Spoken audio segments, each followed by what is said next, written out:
G'day, Rick here, welcome back. Now I prefer to annotate my PDFs and papers in Zotero when I'm working in research and academic papers, and that's for a couple of reasons.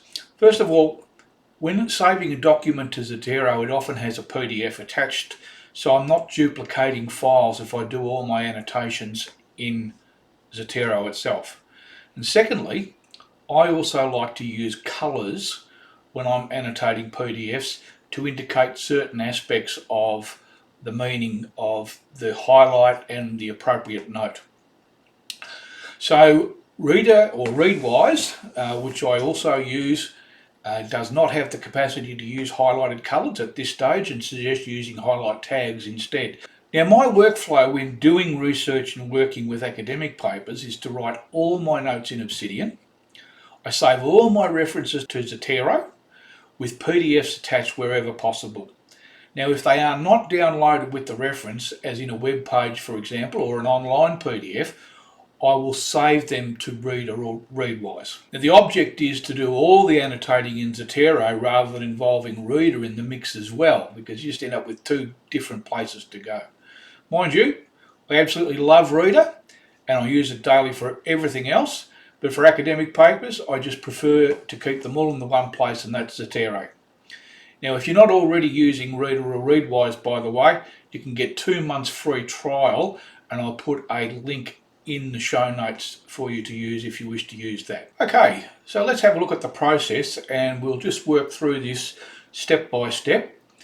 First of all, you would locate the source page that you wish to keep.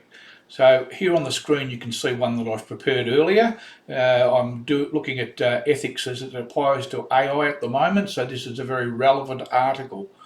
Now I would save this page to Zotero simply by going up here to the Zotero icon and save that to Zotero. It's saving it to Artificial Intelligence for Business, which is fine, which is good. That's where I want it to be. Here is the article here. So first of all, one of the things that I'm going to need to do is to actually update it, because as you can see here, there's some issues with the authors are missing. So I would want that information and also the date. Okay, so that's the page saved to Zotero now. It's got the citation key there. I've put the authors' names in and also the date from the web page. So the next thing will be to go back to the page and save the page to Reader. Now I've already done that, so we'll just go straight to the Reader page. So with the page open in Reader, we need to click on the ellipsis here at the top right, and then all we do is we tell Reader to print the page with annotations to a file, a PDF file. It pops up a window and it's saving it to print. Save as PDF, save, and I've already got it here, the rise and data of AI ethics, 6th of July there, so I would save that, so I'm not going to bother, but that's what you would do if you know where it is. Okay, and that's done. Close your windows, go back to Zotero, go to the rise of data and AI ethics or whatever it is, and make sure that's highlighted. So that one's highlighted there. Now we'll go down there and that's highlighting it, you can see. Right click, and then we go down here to add attachment, and we want to attach a stored copy of the file. Click on that.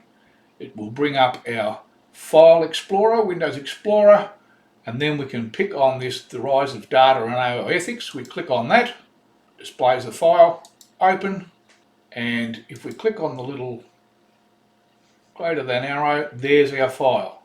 Now if we double click on that, it will open the PDF in Zotero, and we can then go in and edit the text. So if I wanted to do that, I could do this one, yellow, and click on there, add a note, whatever.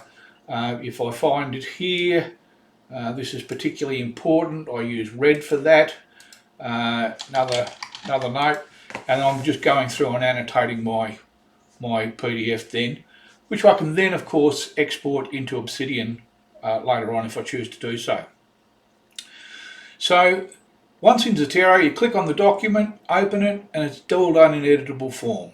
Now, I did mention about the colours, and you saw me use them there in the Zotero window when I was annotating that PDF. So if you are interested in how I use those colours, they are here on the screen. I use very important for red, or something that's critical. Yellow is an interesting point.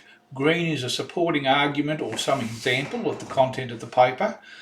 I use orange if I disagree with the author, and then I'd have to go and find evidence to support that disagreement.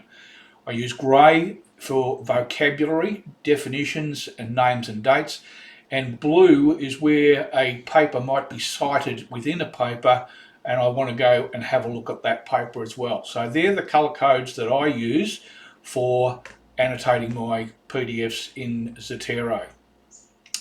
So this has just basically been, one of those things that's been annoying me with my workflow between Zotero, Reader and Obsidian.